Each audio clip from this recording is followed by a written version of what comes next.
Fiona's asked me to give a bit of a context-setting talk on what we believe now about climate change and how the climate has shifted.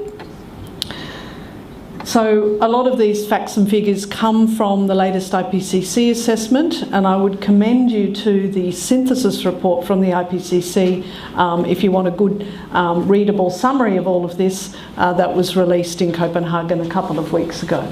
So we know that Australia's climate's changing. We've had nearly a degree of warming over the last 100 years, about 0.09 of a degree per decade steadily, with most of the warming occurring since the 1950s. We're getting a lot more hot days, a lot fewer cool days. I'll talk more about heat waves in a moment. The ocean temperatures in the Southern Ocean, for example, are increasing faster than almost any part of the rest of the world's oceans. This is a graphic from one of the Climate Council's reports that we put out last summer, just showing how many climate records were broken throughout that summer. Actually, sorry, I'll correct that. It's actually the first Angry Summer report, 123 records broken. Last summer we put out another Angry Summer report because there are over 150 records broken. Here's some of those records. 2013 was the hottest year on record in Australia. The 7th of January, which is where that map comes from there, was our hottest ever day, and it's the day where the Bureau of Meteorology had to come up with some new colours for the maps to show over 50 and over 54 degrees. Would not have been a good place to be in the Flinders Ranges that day. January 2013, the hottest month ever. May 2014, hottest May ever. We've just had the hottest October, and just a couple of days ago, for example, we had the hottest November day in Western Sydney. So records falling all over the place. Our rainfall is also changing. Basically, the eastern half of Australia, as well as the southwest corner and parts of the west, are getting drier. The northwest is getting slightly wetter. So we've got significant rainfall decreases in the southwest and the southeast, increasing in the northwest, but at the same time as we're getting drying, we're also getting increased intensity of rain when it does come, leading to local flooding. Sea levels are rising at about the global average, but it's very variable around Australia. It's about on the global average on the east coast. It's well above the global average in parts of the west and in the north, and we've been losing about 10% of our snow cover per decade since the 1960s. Okay, so that's what we've had so far. That's the temperatures on the rise going back from now till back to the 1900s in Australia. That purple band is what's considered due to natural variability. Obviously, Australia's climate is naturally highly variable, but as you can see, the actual observations are now at the top of that natural variability band. And here's one future. This is the future, and unless you're an IPCC aficionado, you don't have to worry about the RCP things, but the RCP 2.6, which is that bluey purple band, is our future if we manage to control greenhouse gas emissions very, very severely to keep below that 2-degree target above pre-industrial levels.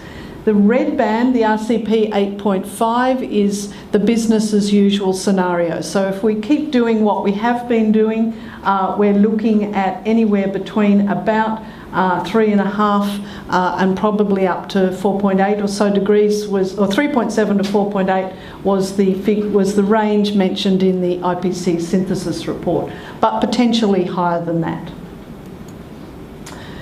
So here in Australia, 1.5 to 5 degrees over the next century, 1 to 2.5 degrees increase in the sea, hot extremes to increase. Let me just draw your attention to just one of these maps. So we've got the existing kind of pattern of temperatures over the year on the big map, and on these little maps we've got the first column is the middle of the century, the last column is towards the end of the century, the low emissions scenario, the two bottom maps, and the higher business as usual emissions scenario on the two top maps. And you can see that by the end of the 21st century, things in Australia are getting very, very hot indeed. And I'll talk a bit more about what that means for heat exposure to people in a moment. Rainfall, it's very difficult to predict rainfall. As you can see, that the pixels on that map are rather large because we can't project rainfall at very fine-scale projections very confidently yet. But basically it looks like more of the same. So the places in Australia that have been getting drier will continue to get dry. The places that have been getting wet, like the northwest, will likely continue to get wet. So simply more of the same as best we can predict at the moment. And then we'll get more of these. So increase in bushfire danger indices. They have already increased in the southwest, in many places quite significantly. Sea levels to continue to rise and to lead to increased impacts from coastal flooding. A potential increase not in the frequency but in the intensity of tropical cyclones, so more Category 4s and Category 5s, and ongoing declines in snow. So now for health. Well, this is a pretty powerful statement made in the Lancet in 2009. Climate change is the biggest global health threat of the 21st century. It's interesting that climate change is often portrayed as just an environmental issue. It is an environmental issue, but it's also a health issue, an economic issue, a social and cultural issue, absolutely. I hope you can read this. This is a figure from Chapter 11, which is the chapter in the fourth assessment report on human health. And basically I'm putting it up here because it encapsulates the complexity of pathways of how climate change affects health. So if we just look in that middle column, that top box refers to, sorry, I'm too trigger happy on this thing. The top box, direct exposures, indicate that human health is directly affected by changes in the sorts of extreme events that we've been experiencing, changes in floods, changes in heat waves, changes in bushfire. The middle box, the indirect exposure, indicates that human health will be affected also indirectly versus via impacts on, for example, atmospheric allergens, via impacts on disease vectors, via impacts on things like pollution, and I'll talk in a bit more detail about those things in a moment. And then the bottom box indicates the even more indirect but nonetheless hugely important impacts as people throughout the world, including Australia, adapt to climate change, in some cases by moving somewhere else. Those sorts of things have enormous potential health impacts as well, as does the impact of climate change on our food production and food security. So that just sort of illustrates the complexity of the issue that we're talking about. And we know that those people in our society that are most vulnerable to almost any stress will also be the groups that are most vulnerable to the impacts of climate change on health. Children, the elderly, those in lower socioeconomic groups, such as elderly people at home that can't afford air conditioning on hot days. Those with existing chronic diseases tend to be more seriously impacted by things like bushfire smoke, isolated and Indigenous communities, and also outdoor workers. And I'll show you some graphs and maps of these sorts of things. So what about heat to begin with? Well, this is a prediction that we included from the CSIRO in a Climate Council report, just showing the days towards the end of the century in the major cities predicted to be over 35 degrees. Now, if you live in Darwin, for example, you will see when we put this figure out, the people in Darwin nearly went crazy about this because they're already close to 35 degrees on most days of the year anyway. It's projected that by the end of the century, 312 out of 356 days per year in Darwin will be over 35 degrees, for example. The important thing about small increases in average temperature is the way they affect the extremes. A lot of people say to me, well, you know, 2 degrees, 4 degrees, big deal. You know, it's 2 degrees hotter now than when I got up, nobody died. Well, this is the reason why we're so concerned.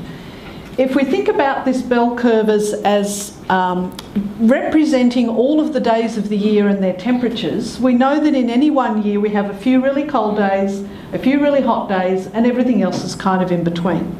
Now let's increase the average temperature across the year but keep the distribution of the temperatures roughly the same. And what happens? We lose those cold days. What was a hot day before becomes a much bigger proportion of the days of the year, and then we're getting hotter days, a small number of hotter days that are the records that we've never experienced before. So even a very small temperature change, a small average change, has a very large and disproportionate impact on the extremes, and it's the extremes, of course, that matter. This is a series of maps that we included in the Australasian chapter in IPCC Working Group 2. So I'm going to take you through a series of maps that show the days per year over 40 degrees. So if you look at those colours, at the moment we have very few days over 40 degrees. That was the 1990 map. This is the 2050 map. And this is the 2100 map. So you can see that by the end of this century, there is a huge proportion of Australia that very, very regularly experiences days over 40 degrees. Days over 40 degrees are dangerous to human health. They're very dangerous, especially to people living in remote communities, Indigenous communities in particular, but they're dangerous to anybody, especially those working outside. And if we look at the exposure of populations in the different states, we can see that some populations in some states are disproportionately affected. The biggest graph here is for Western Australia, which shows the proportional number of millions of people that will experience days per year over 40 degrees by the end of the century. The reason that Tasmania doesn't really show up there is not that they won't get hotter, it's just that there's not very many people in Tasmania.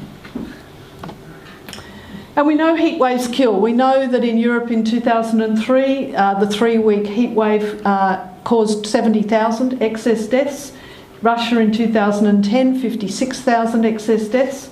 And these are in countries that have, you know, in some cases like France, reasonably well-developed health systems. Here's some data for the period before the Black Saturday bushfires in Victoria in 2009. The blue line there is the number of deaths that occurred in Victoria between 2004 and 2008. That's the benchmark.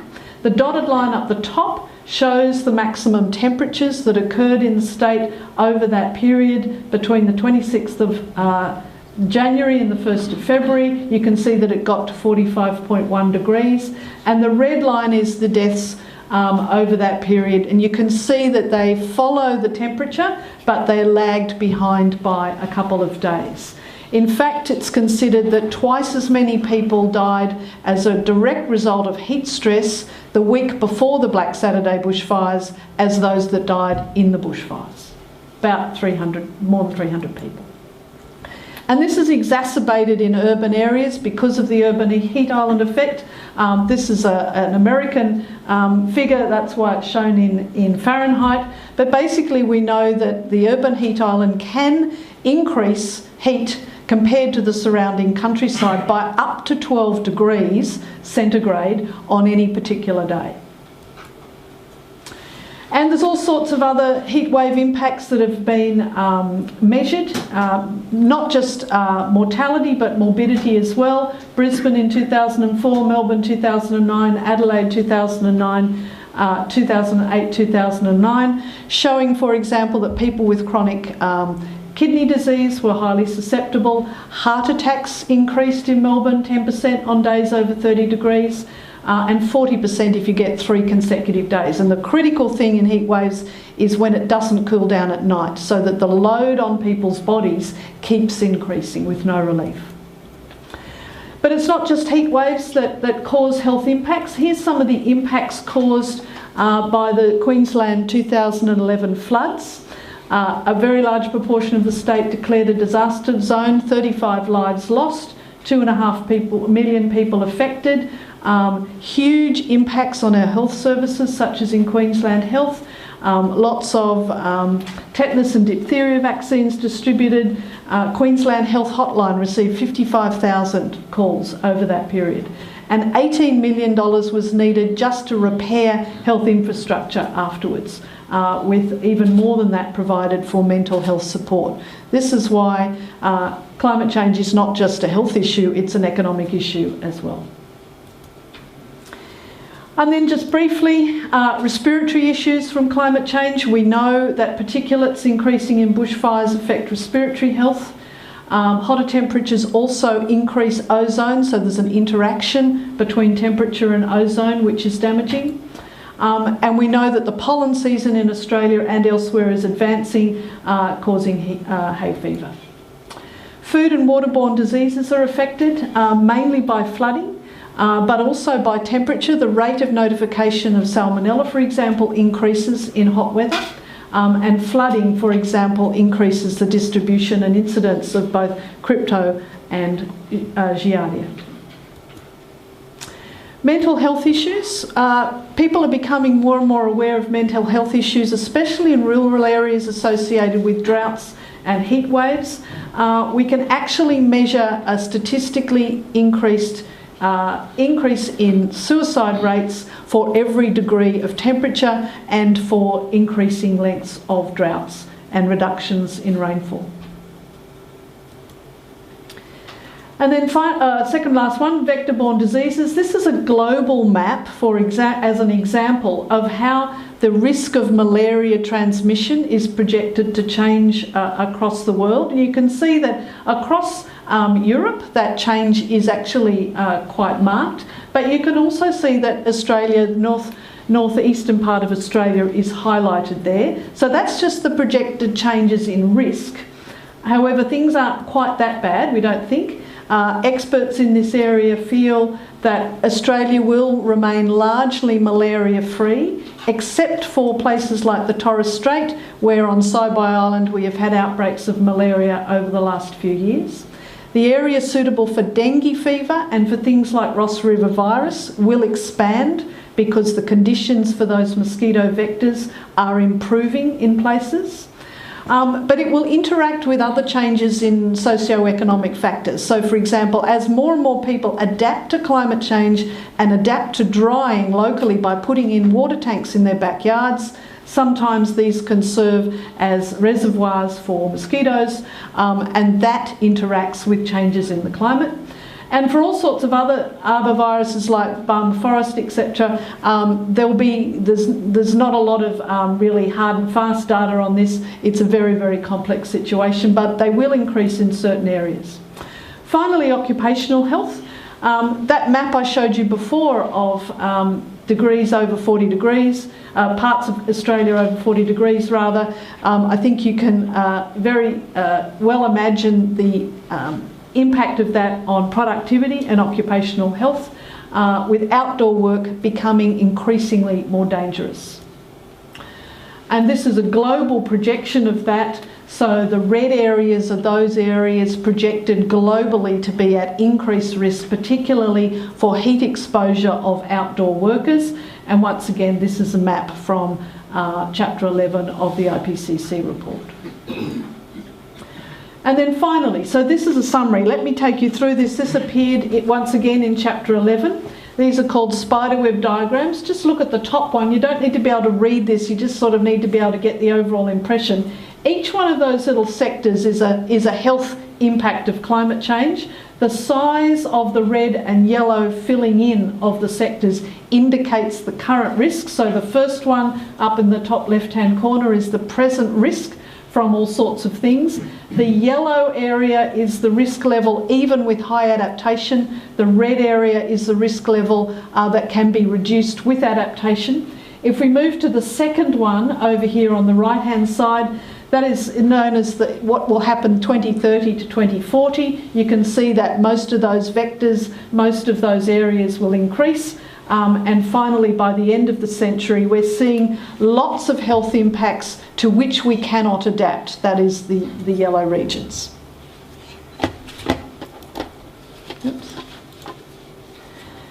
Final message, we can fix this. We can reduce the risks to health and all other sectors by very strong mitigation now. Will affect the climate in the second half of this century, but basically for the next few decades we are locked in to changes in climate based on the carbon dioxide and other emissions that we've put into the atmosphere already. And my final message, and this is the mantra of the former Climate Commission and now the Climate Council, we actually have to act very fast. We just had a very encouraging, for example, announcement about China and the US, with China saying they will peak by 2030. Well, actually, it was a good announcement. 2030 is way too late. And this is what is shown here.